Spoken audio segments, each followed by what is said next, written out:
This is episode 2 of the 350Z build. And this is the episode that you guys will find out what motor we're putting in this car. I'm actually looking at it right now.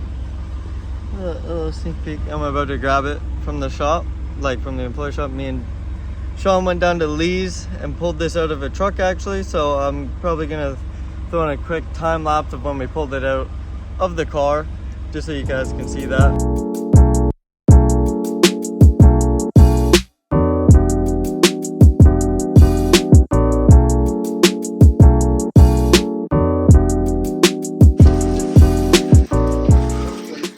This boy be selling me motors. We got it back at the compound now.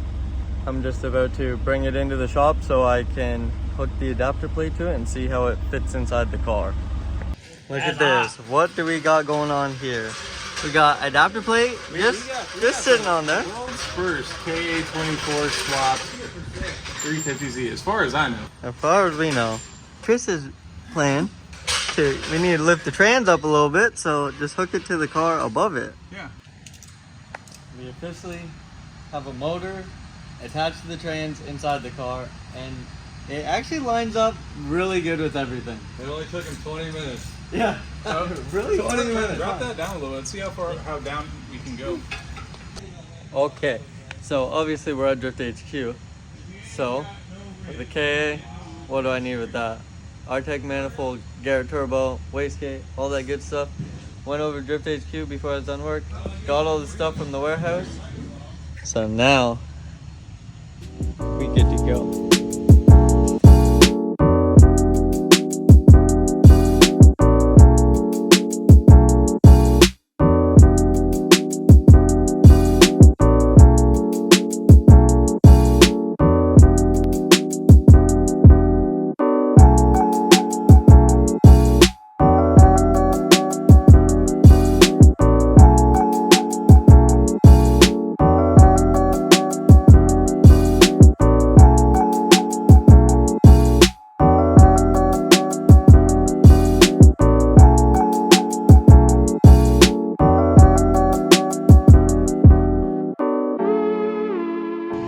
For the first night of getting the adapter plate and getting the motor, I feel like we made pretty good progress having it sitting in the car.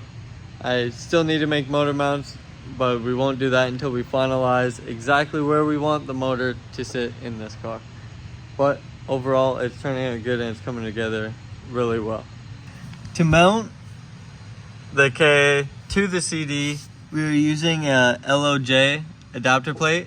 I'll show you guys more when we pull it back out the car to actually put the clutch and everything on it, because it's just mocked up now. But this is the flywheel they send with it. It has changeable friction surface and then studs for the starter and everything, because it goes here and you have to notch the bell housing for the starter to clear. It is the next day and we have pulled the motor back out of the car. It's just sitting here attached to the trans, everything. And I'm cutting the subframe, hopefully one last time, so we can sit this in the final spot, make motor mounts, make the trans mount, measure the drive shaft, so we can get all that stuff made. So as you can see, I'm just cutting subframe out here, and then I'll box all this back in after. I also have an FDF rack relocation that I have to put in anyways, so I'll probably box this in when I do the rack relocation. That way I can paint it all at once again and it'll all be good. So I just got to pop all this out and we will be good to go. Should have the clearance we need. We got the motor now on the cradle, just so we can fine tune our side to side clearance and our front to back.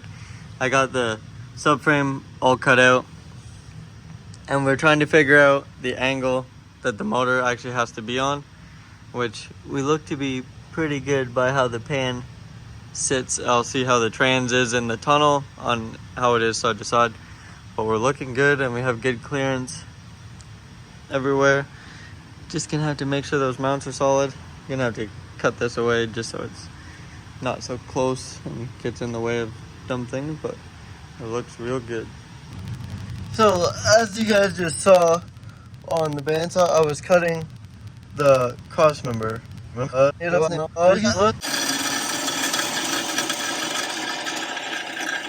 for the trans. And the reason for doing so is that you can bolt each side up. Chris Steyer gave me this idea at Drift HQ. He told me that he did it with his. So he cut each side, and then I'll be able to put a flat plate from here to here, and then weld it all the way around, and it will be plenty strong. Back to figuring out how to mount the trans and the motor in this car. So for the trans, I just need 2 plates to go from here to here, in between it, and then same thing on this side, in between it. I'm gonna use a bit thicker of metal, so I'm probably gonna have to cut probably a blade width off of each side of these just to make it so the metal can fit between it easier. But I've got a rough measurement of the plate that I need, so I'm just gonna go over and plasma cut it. Over here we got the plasma cutter. I'm just drawing out the plate that I need to cut, and then I'll be able to just quickly cut it out with this. I'll make 2 plates, 1 for each side, and then I'll pull the center cross member out, cut a little bit, and then tack this in.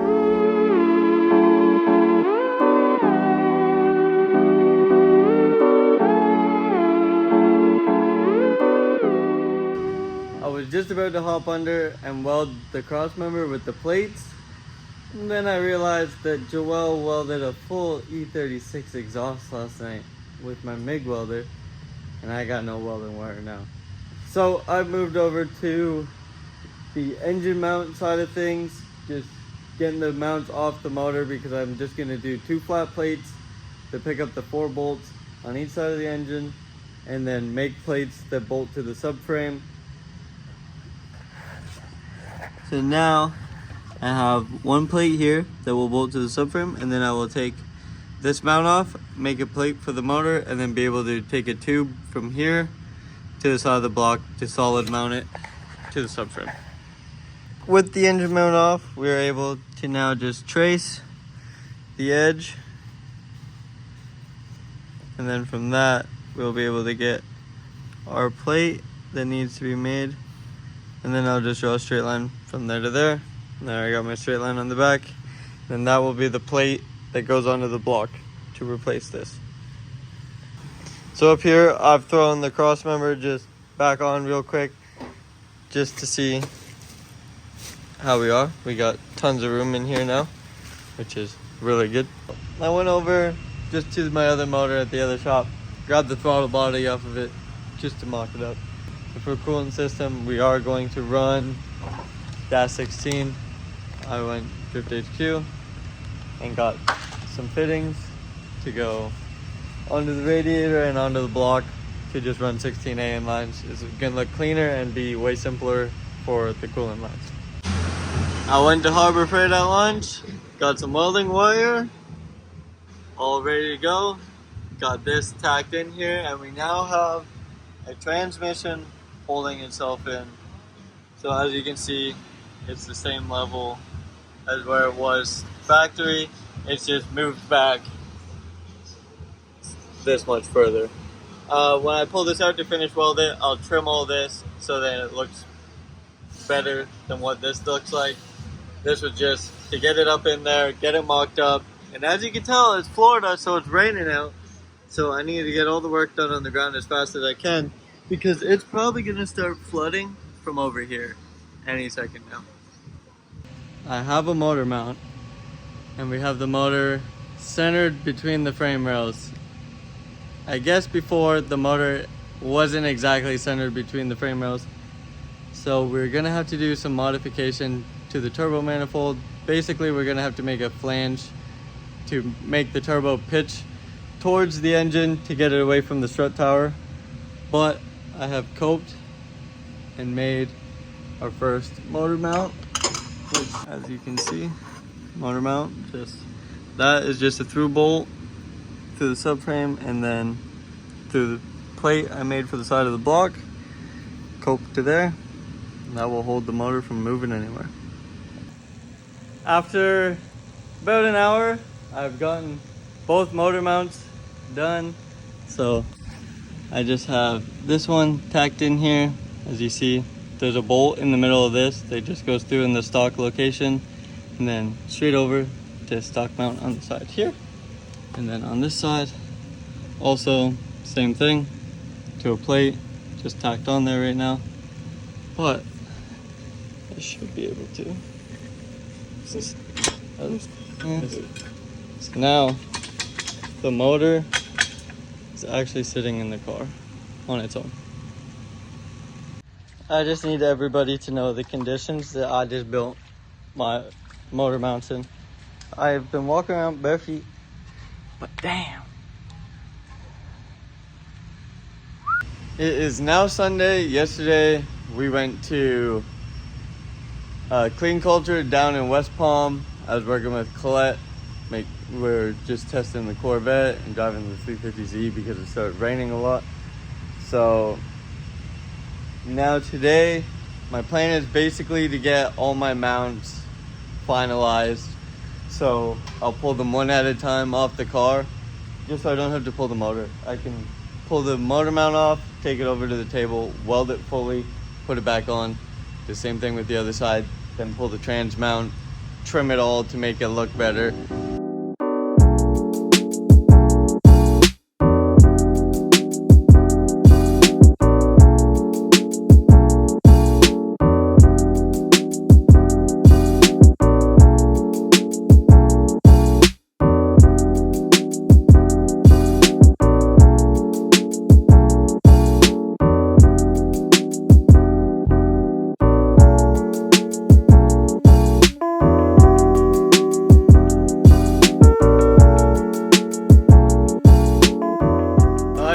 Saw from those clips, I got this one motor mount hopefully welded. It's really hot now because I jumped around it, did it all at once. So now I'll repeat that with the other motor mount, and then I'll pull out the trans cross member. We've got the trans mount out of the car. I'm just cleaning it up with the wire wheel. I'm just gonna weld it and then trim all of this up just so it's not as bulky, and then paint it obviously, and it should look much better once it's all cleaned up, because it'll get rid of this much over here really. The amount of heat coming off of this bracket right now is crazy. So I've got all of this welded up. I came over to the plasma, and instead of grinding all this off, I'm just gonna quickly snip it with the plasma. Got all the excess trimmed off again.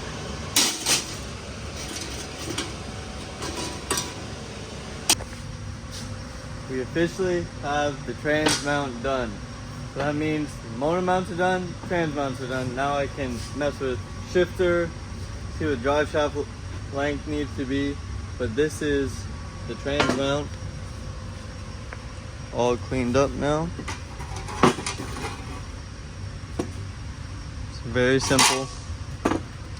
Just cut the stock one wherever the trans landed, made it the right height, and then just slid 2 plates in, tacked it all, pull it out, weld it all together.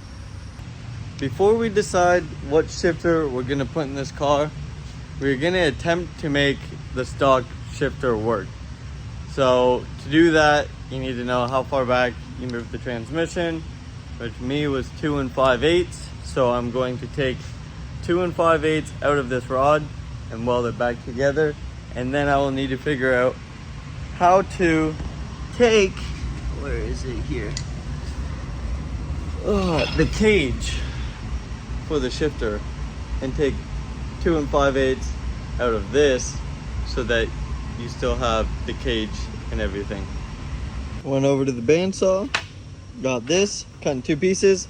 This was just welded on the end. It has a little guide, and then it just had 2 welds across each side. I just cut them off with the grinder, then smacked it away.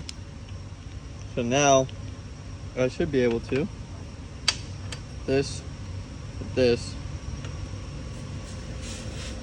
like here, and then we'll have a shorter shifter linkage. I just have to make sure this is center on here and that these are both flat with each other. With the factory cage, I now need to see where I feel taking the 2 5/8 out of here is the most suitable.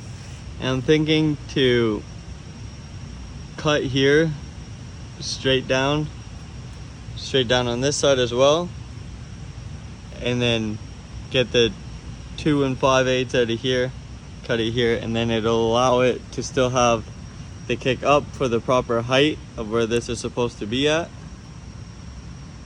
and it'll just be able to be welded straight back to here. I've gotten 1/2 cut. It is very tricky on how to put this in here and hold it while it's being cut. So for this side, I just have a socket in here to hold this, so then this part doesn't bottom out on here to make it sit in there funny. And it lines up with my lines and looks like it's gonna cut pretty straight down there. So I'm gonna just double check everything and then cut it off. It's a little hard to film under here, but we got this just tacked on here for now. I'm about to pull it back out of the car, and the shifter and the rod all line up perfectly with each other. So it will be able to use factory shifter. I just need to get a drive shaft made now to the proper length, and then we will have a full drivetrain in this car. We have our shifter relocation fully welded up.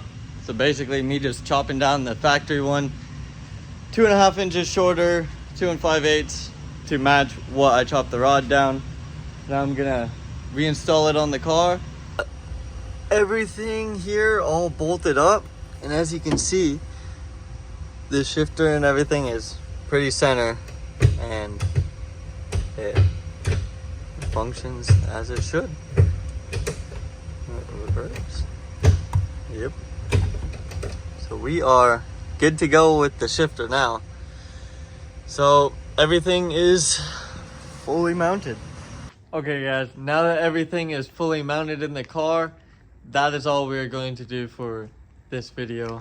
In the next video, you can see I got a bunch of parts behind me, and we're gonna be starting intercooler piping, rack relocation, and all that good stuff. That's something you look forward to.